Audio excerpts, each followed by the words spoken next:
नमस्कार। आज हम बात करेंगे राहु से बनने वाले योग।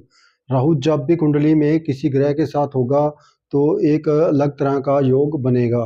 तो आज हम देखेंगे इसमें कि राहु अगर किन किन ग्रहों के साथ होता है तो कौन कौन सा योग बनता है कुंडली में।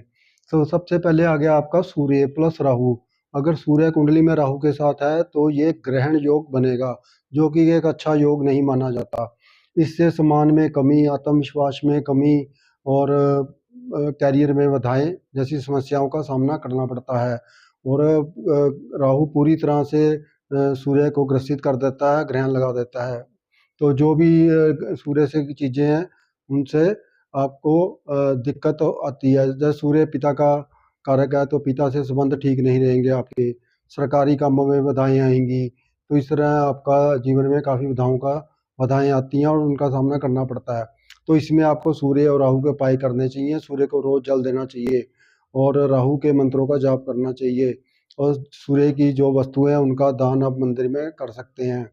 तो इनका अनुष्ठान भी होता है। अब अगर आप चाहें तो हवन करके इनके मंत्रों का अनुष्ठान एक बार करवा लेना चाहिए, ताकि इसके बुरे प्रभाव को कम किया जा सके। दूसरा आता है चंद्र प्लस राहु।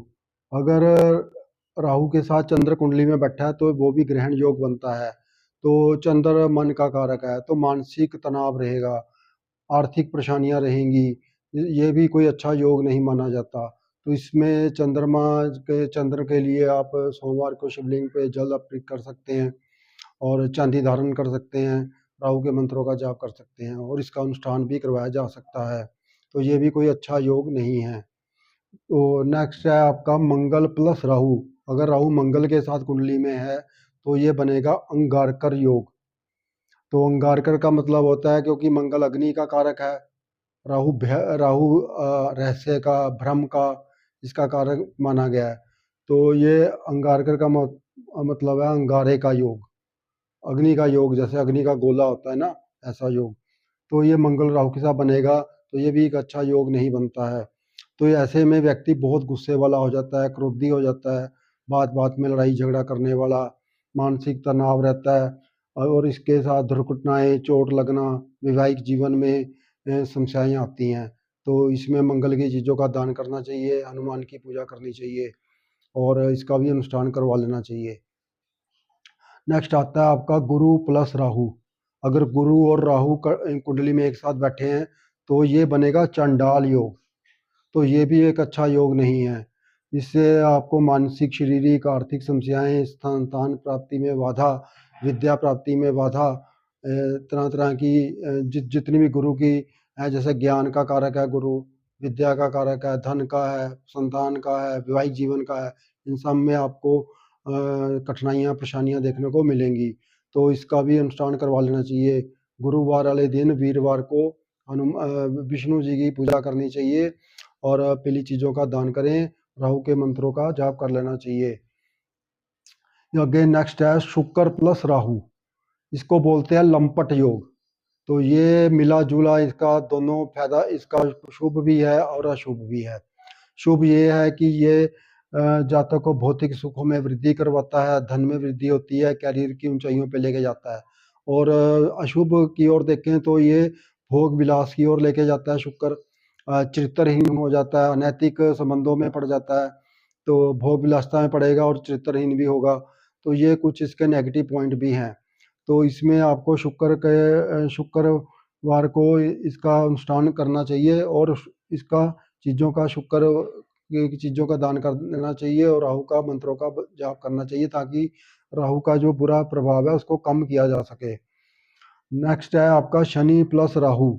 इसको बोलते हैं हम शापित योग। शापित का मतलब होता है कि पिछले जन्म में कोई श्राप मिला हुआ है, वो योग अभी तक आपके साथ, तभी ये योग कुंडली में बनता है। तो इससे करियर में संघर्ष रहता है, दुख, बिना वजह दौड़ धूप, भय, चिंता, ये भी एक अच्छा योग नहीं है। इसमें शनि की चीज़ों का दान करना चाहिए। शनिवार वाले दिन पीपल को जल जरूर देना चाहिए और बड़ों का सम्मान करें और राहु के मंत्रों का जाप करना चाहिए, ताकि इसके बुरे प्रभाव को कम किया जा सके। नेक्स्ट आता है बुध प्लस राहु। इसको बोलते हैं जड़त्व योग। जड़त्व का मतलब होता है जैसे कोई वस्तु गतिशील है तो वो तब तक गतिशील रहेगी जब तक उसको रोका ना जाए। अगर कोई चीज़ ठहरी हुई है तो वो ठहरी रहेगी जब तक कि उसको बल ना देकर गति ना दी जाए, तो उसको बोलते हैं जड़त्व।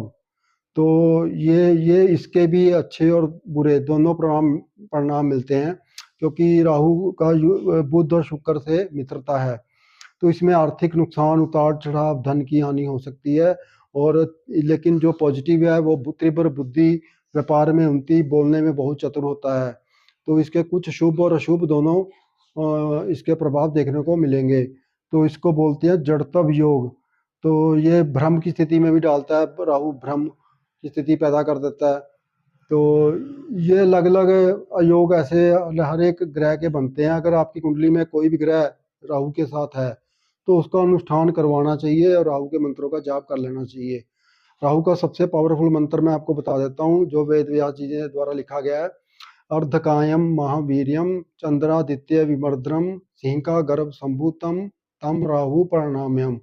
अर्धकायम मीन्स आदि काया वाले, महावीर्यम सभी संपन्नताओं से पूर्ण, चंद्र आदित्य सूर्य और चंद्र को ग्रसित करने वाले, उसको ग्रहण लगा देने वाले, सिंह का गर्भ संभूतम सिंह का गर्भ से उत्पन्न, तम राहु प्रणाम्यम उस राहु को मैं प्रणाम करता हूँ। 11 या 21 बार इसका जाप कर लेना चाहिए। तो ये था राहु से बनने वाले भिन्न भिन्न तरह के योग। तो अगर आपकी भी कुंडली में कोई ऐसा योग बनता है तो उसको अनुष्ठान करवा लेना चाहिए।